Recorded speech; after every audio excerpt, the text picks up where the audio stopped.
Hello, Sean. Hello, hello. And How how? are you doing this fine morning for you? Yeah, I'm doing well, doing well. How are things with you? Good, good. Yeah, it was actual sunshine today. It's not a myth. So, Oh, wow. I must admit, it's nice. The sun's out here now, so it's that the good feeling of spring. So it's looking forward to kind of a busy season, a busy summer of shows, and so the world is more optimistic when the sun is shining, I believe. well, that's why TV is always so popular because the sun always shines on TV. Very true, very true. So yeah, yeah. How are things with you? How was your show a couple of weeks ago? Oh, excellent. It was a very boisterous group. That's Uh, as Brian would say, demonetized, and that would have happened a few times with that group. But I could break it into segments, and that's what I'm working on now. But the one where the fireman was a really loud screaming Martian, yes. and the one where the fireman called Sean a bunch of bad names because he had his belly button. Sean had his belly button, and then the one where the fireman made up with Sean, and Sean got a little extra on the backside. Ah, You know, so just to let me know that I'm okay. yeah. Uh, and then, of course, the lady that totally forgot her name and came up with a rather uh, interesting name, uh, and also totally forgot how to count because I'm sure when it was all said and done, she had like 185 fingers or something like that, like just totally out there. So That's yeah, it yeah. was it was a good group. I had 11 volunteers, 11 12 chairs on the stage. I had 11 volunteers. I had nine that stayed, and the other guys are a couple of cowboys that were. Uh, well, let's just say when you have a couple of cowboys, it spices things up in a completely different way. Yeah, absolutely. Yeah, Must admit, you mentioned that about breaking it up into segments. That's how I look at shows a lot of the time now. It's not so much the show. I use the show to create content, and so I'm always thinking in the show, right? How can I use this into like to make like a YouTube short or a TikTok and make it into a bit of content that's going to promote future shows. So yeah, yeah. Fraser, I must have another shout out this week to Fraser Penman, who's his PR is always spot on. And one of our national newspapers here, or the Sun Scotland, has just done an article featuring him in the run up to his show as well. So, I doff my cap to Fraser on that one. Really well done on PR for Hypnosis and for his show. yeah, And he ended up doing a phobia release type thing with the reporter and got that videoed as well. So I think nice. really important when you do that type of stuff to make sure you get your own video footage as well, which is what it looks like he's got as well. But yeah, really good stuff. Fraser just has hit the ground running when it comes to promoting his show, and so yeah, he's doing a really good job with that. So yeah, Yeah, yeah. The other guy that I find is doing a really good job on the other side of the planet is Jaden Boone. mm, I see a lot of his content on my channels all the time, and so he's just constantly doing exactly what we just talked about, grabbing the clips and getting them up there, and um, I think the one thing I would say is Jaden probably has a little more leeway when it comes to some of the clips than we do here. yeah. I love how Jaden really balances the comedy shows and the therapy as well. Yeah, And I don't think there's many that balance that quite as well. I'm more performance than clinical. I know some people are more clinical and do a little bit of performance. Jaden seems to have that balance right down the middle that's doing spot on. So yeah, yeah, 100%. yeah, love what he's doing. And again, Australia. A few years ago there was not many Australians doing any hypnosis, and then kind of out the woodwork, a few came out and are really smashing it and doing great work there. So, hats off to Jaden for that. Yeah, Another great Australian hypnotist is Matt Hale. I say Australian; he's actually British that lives in Australia. British expat. Yes, Matt Hale. He I love what he did with hypnosis. He kind of, he's got that 80s rewind show, which I believe he's doing a 90s rewind show now. But I think the way that he's done that is brilliant. Nice. Yeah. So yeah, getting into it, we've got when we talk about conferences, we've got the Pacific Northwest Conference coming up in days. Yes. I actually saw Anthony posted on, I want to say it was Facebook Mm, just recently that he was really missing Jim. In the same way that we were leading up to the conference. Jim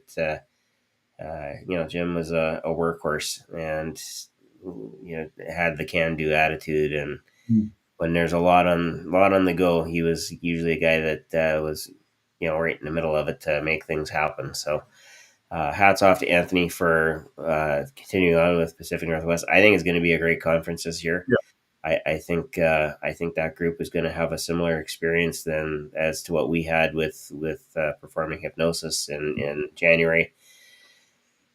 The opportunity to actually get together and celebrate Jim. yeah. And of course Anthony is about education.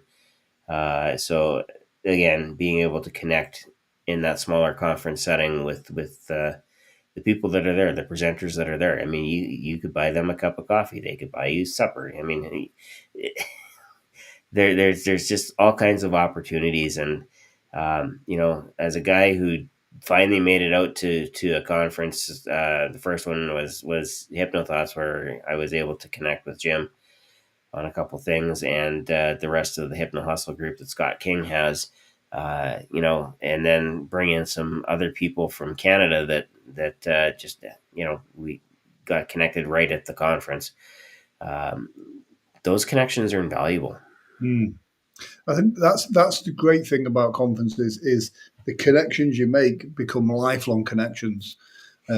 It's one thing connecting online with people and seeing those Facebook posts and getting involved in the groups, but actual meeting real people, sharing that space, it does make a big difference. And yeah, you make some lifelong friends, and especially at a conference like Pacific Northwest, it's a more intimate conference.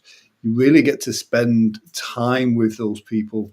You get to understand their talks, and you get to have breakfast with them, have coffee with them, share that space with them. So it really does speed that connection along, I think. Yep, 100%. Yeah, you mentioned Hypno Thoughts, and yeah, that's again another countdown to that. That's in July, obviously in Vegas. Such a big conference and a well-oiled machine now. This is the conference that everybody goes to, and like you said, it's the one where people make those first connections. And so, yeah, there's some great speakers on this conference as well. Yeah. The one thing that I always remember Scott saying, Scott Sandlin, of course, is one of the organizers behind Hypnothoughts. And for anybody who doesn't know the history of Hypnothoughts, it actually started out as a messaging board. Mm, HT Live was really, hey, post a question here and some hypnotist will answer it. And then it just morphed from there into what was going to be a university, and then eventually became, the conference that we now know. But he always said that there are so many hypnotists out there. We'll never know who the best one is because they may not ever go to the conference. They might be at home working because they're so busy. yeah, But the people that do show up, yeah, they are there. The speakers are, I don't think I've ever seen a speaker on the Hypnothoughts list that totally tanked it. yeah, I mean, yes, there are some that have more interest than others, but they all have a piece of the puzzle. And, if you want to get a clear understanding of, particular, applications, particular processes, yeah, you've got a smorgasbord of opportunity at HT Live. you've also got that thing of, and I also kind of look at it like grassroots bands. I love. It won't mean anything to most people watching this, but there was a band called Terrorvision in the 80s, 90s, who had a great hit with Tequila. It was called, But I remember seeing them at a local venue before they were anybody. So, a handful of people. I remember seeing Puddle's Pity Party before he went on America's Got Talent. So before he had the whole Vegas show, I remember seeing him at a venue in London with 55 people there. No one knew who he was. But to be there in the beginning, but that's also the same for like really good speakers. You see them when they're in those smaller rooms when they're first starting out, and you've got a handful of people, half a dozen people, and then over time you see those rooms getting busier and busier, and then you get to kind of go, do you know what? I remember seeing them when they were first getting onto the scene as such, and so you've got that feeling of you've been a supporter or an advocate of them from their beginning, if you know what I mean. And so yeah, I think that's important as well. Yeah, and you're absolutely right. The people that are there didn't get there by accident. Mm, The presenters that go and present, they are preparing. They've done a lot of learning. They are trying to stay as up to date as they possibly can. They're not there to sell. They're there to present. Hey, here's what I learned. Here's what I know. And if there's anything that I do know, that there is only one shortcut to success, and that's get somebody else's wisdom. yeah. I think that's a good strategy as well when you go in when you're looking at your schedule of speakers. Yes, you've got your rock stars and your people that are going to be good attractions, but then pick out someone you've never seen in probably a genre that hasn't got a lot of traction for you, if you know what I mean. Try a different area. Because again, you might learn something new, you might make a new connection, but you also get to support someone that is new as well. Yeah. And you can bet your left arm that no one puts in more effort than those newer speakers. They've rehearsed, they over deliver on the goods because they want to make sure that they do a great job. So yeah, do it. Brian Bate is in the comment section. He says hello, good to see you, Brian. Hey, I was talking about you tonight, Brian. In my hypno ed class, I was talking about conversational hypnosis and Bob doing his thing. So Mm. So yeah, Hypnosis Heroes. How was that? this week we had it wasn't Bob, but it was Tommy Girolando as a return engagement. Yes. He has a new book out that is now published. It is on Amazon, Nice. and dealing with the science of hypnosis versus what religion would tell you it is. Mm. And it is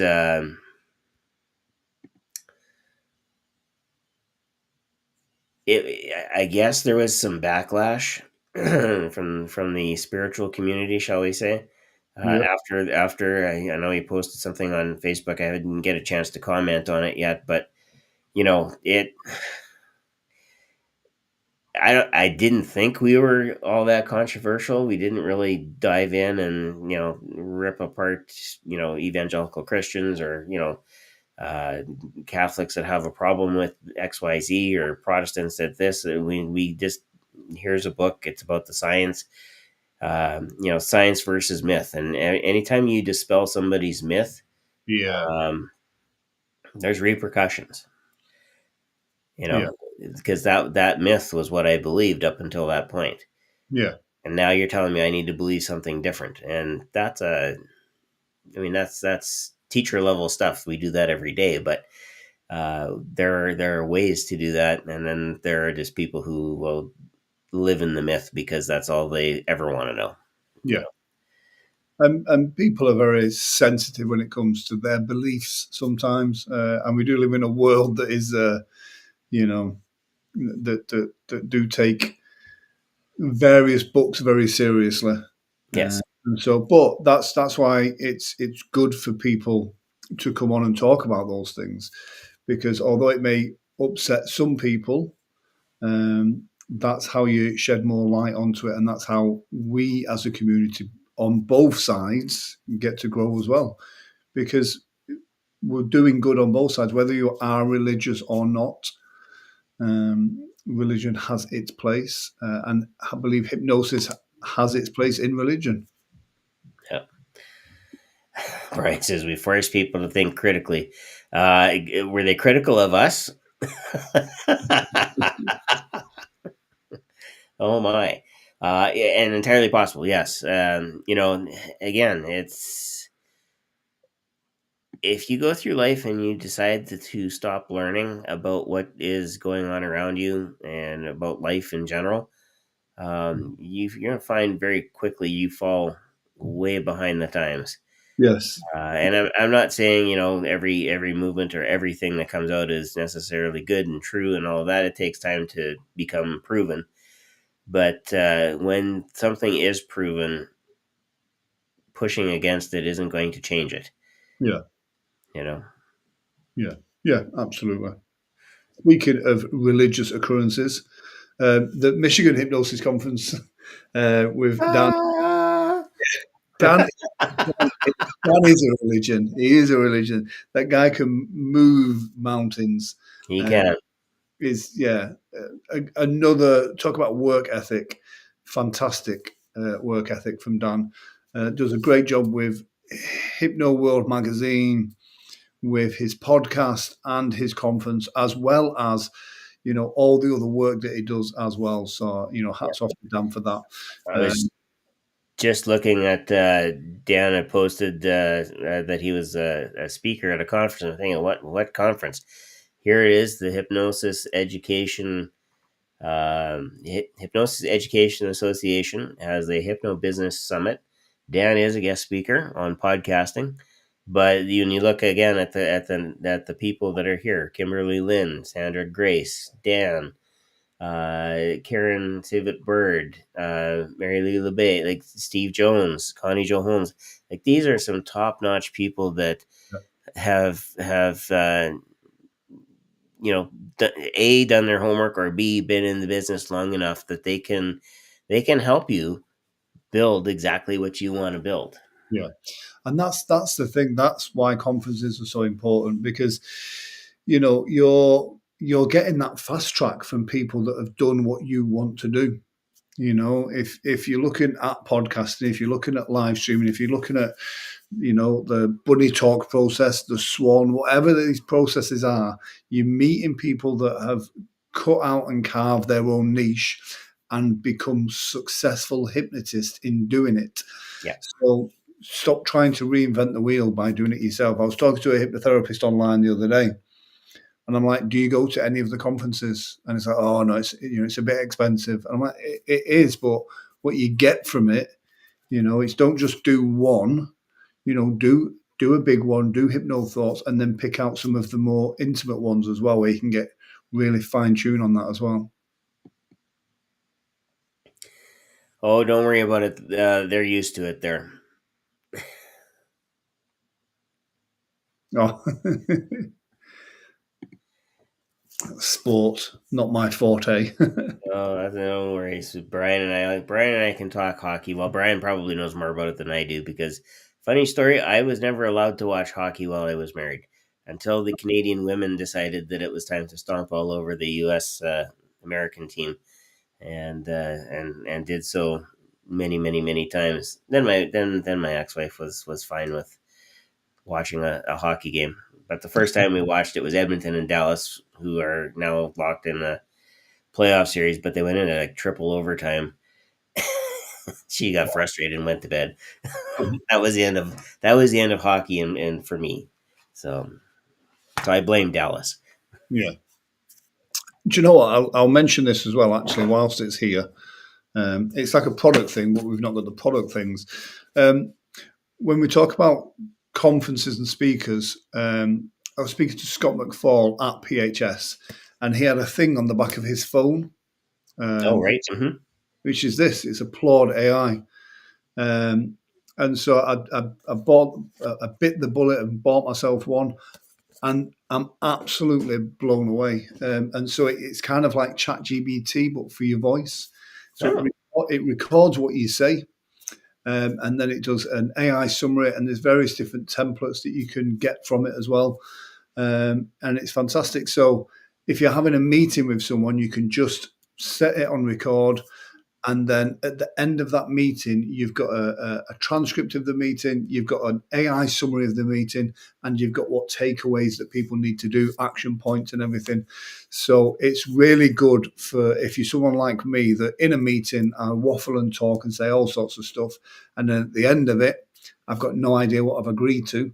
And that causes me stresses sometimes. So Yep. something like that's great. But So also, getting a transcript of that.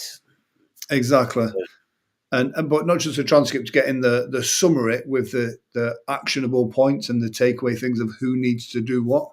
That's really good. But also as a speaker, to have that going whilst you're doing your talk or your presentation, it also means anyone that's in your class or workshop afterwards, you can send them that summary or that transcript of the workshop as well. So, and again, that was from a conversation with Scott in the corridor after his talk.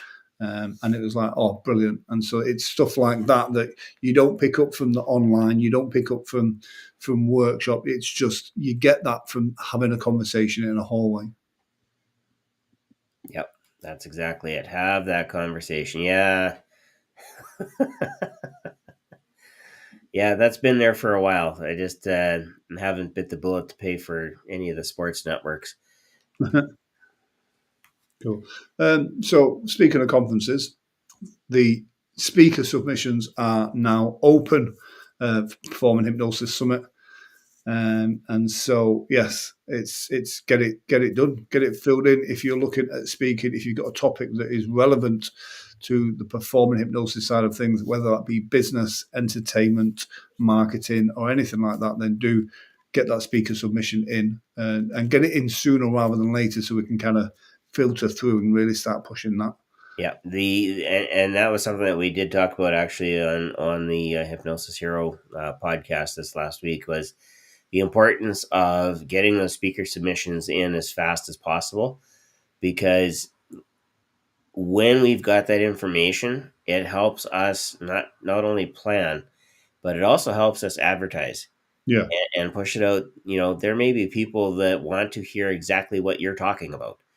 And so the faster that gets to us, the faster we can get it up on the site, and the more people we can push it out to say, hey, there's this speaker who's got this really great topic, and if it's a topic of interest, you want to be in our conference. yeah, You want to make your way down here and then meet the rest of us too, because we're nice people. yeah.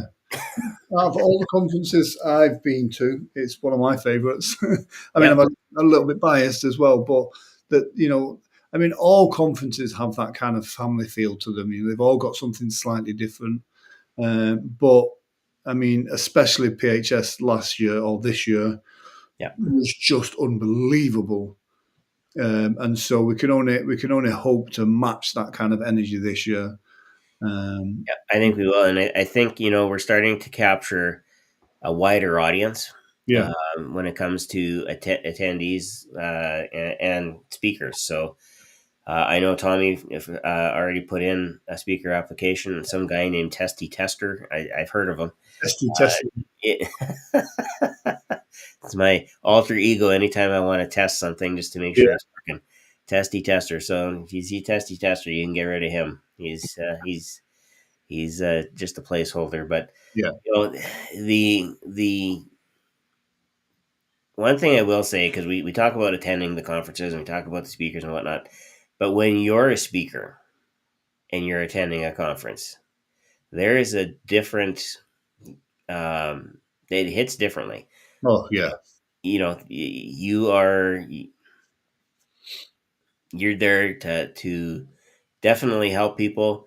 You're there to deliver a message, and it's something that it could be your life work. It could be part of something that is a much bigger project that you're working on. It could be a process. I look at a guy like Tom Silver, who just absolutely delivered on processes for everything yeah. as an entertainment hypnotist. He like, you will not find more information than what Tom packed into his presentation. Tom's presentation alone was worth 4 or 5 times the ticket price for the Yeah. conference. You know what I mean? And it's anyone that wasn't there must have kicked themselves for not being there. And that's why it's important to come along to these things, especially in our field, in the entertainment side, in the performance side of hypnosis. Yeah. And I think it's great what you said then about how it's getting a broader appeal. And I think it's because performance hypnosis is getting seen more seriously. We're not just the clowns of hypnosis anymore. It is actually, we are the ones that are sharing how powerful hypnosis is to audiences worldwide. Yeah. But also, if you are a hypnotherapist, you will benefit from learning from these performers and how you can, have prestige, you can have stage presence, how you can increase your delivery, your reach. There's so much that you can get from that. So yeah.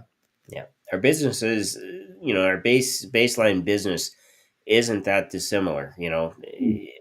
There are things we all need to do that, a lot of us maybe are not the math majors or accounting majors, or, we're not definitely not CPAs, most of us, where we can just rip off, our tax returns to the government and all those sorts of things.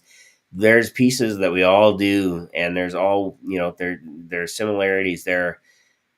Somebody may have a better process than what you've got, and that, speaking as somebody who is building both sides of that fence, I've had to reinvent my processes 4 times, 5 times, 6 times, just to accommodate. Okay, I never anticipated this situation ever. Like, who can I talk to about this? Well, Jim was an obvious. Jim, have you ever encountered this? Yeah. And then on the entertainment side, Grant, have you ever thought about doing it? What happens if I do this? And I've got people that I can reach out to and connect with and say, hey, teach me this. But I can get all of that in 2.5 days, 3 days, Yep. and be in Las Vegas, and actually talk face to face with the people that are in the know. Yeah. Tom certified Israel Mandrake and Tommy Yeah.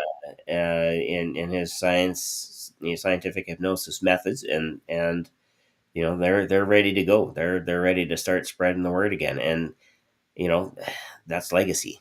Yeah. And it's interesting. I mean, I don't know how that came about, but I would like to think that that probably wouldn't have happened if it hadn't have been for PHS. Yep. Oh, 100%. Like Exactly. they, So it's you make those connections, and it's life changing for your business. So they get to then carry that legacy on behalf of Tom. But again, especially because it's the performance side of stuff. I'm one man, so if I can't do a show, I will recommend it to someone else. When it comes to hypnotherapy, a lot of times with hypnotherapists is if there's a client that wants my services the other side of the world, I can see them on Zoom. I can still accommodate them. When it comes to shows, if there's a client outside of my area, I'm already booked. I need someone else I can refer them onto. yep, This conference gives you that network of people that you can refer shows to, and then they can refer shows back to you as well. So you're increasing that reach of your kind of your booking network as well. yep. And, Cool. and that's important. You can only do so much, and there are times, and it's happened to me twice now. I passed on 2 different shows to 2 different hypnotists, and I actually just most recently passed off somebody in the UK to somebody that's a little more local. That 7-hour time difference is Yeah, it's a little bit of a humdinger, but those are the connections that you make. You yeah, know, very very very beneficial. yeah, And it helps you expand what you do. exactly. 245 days, 15 hours, 27 minutes, and a handful of seconds. Wow. And we will be in Las Vegas at the Gold Coast Casino. Yeah, looking forward to it as well. So I spoke to Tracy yesterday. Everything's signed, sealed, and delivered. Looking forward to it as much. Oh, Fraser Penman, a new way to work, share, and share alike. I stand by this. Absolutely, Fraser. And Fraser, I don't know if you caught the beginning of the show. Hats off to what you're doing at the moment. great guns on your marketing and promotion of your show. I loved the video with the Sun reporter who was scared of spiders. Some great stuff there. Yeah. All right. Cool. I think that is us for this week. Yeah, it's crazy. We were just here a week ago, Mm, and we'll be here again next week. How does that work? I know. They can't get rid of us that easy. I must admit, it's we have a bank holiday here in England, and so it's although I keep because I was poorly a couple of weeks ago, I keep trying to rein back in the work, but it's I also love it as well. So I know. Yeah, yeah, so but you got it's to take care of you. exactly. So I'm down in Cornwall tomorrow, and then up and down the country a little bit. But I've got a driver this time, so that helps. Yeah. Fraser, oh, thank you so much. Just tuning in to rewatch it all as it was late to the part time. We'll forgive you, Fraser. Yeah, it's kind of early for you, I think, in the day, is it not? Well, I always think Fraser must be. I think Fraser's a party animal because I'm up at this time because of this. I think why is Fraser up at this time? So I think he's a party guy. I Uh, well, he's got that party animal look. he has, hasn't he? He has, hasn't he? Cool. Absolutely fantastic. Yeah, that's it from us. See you next week. Yeah. Take care. Have fun. Take care, stay well, and be awesome.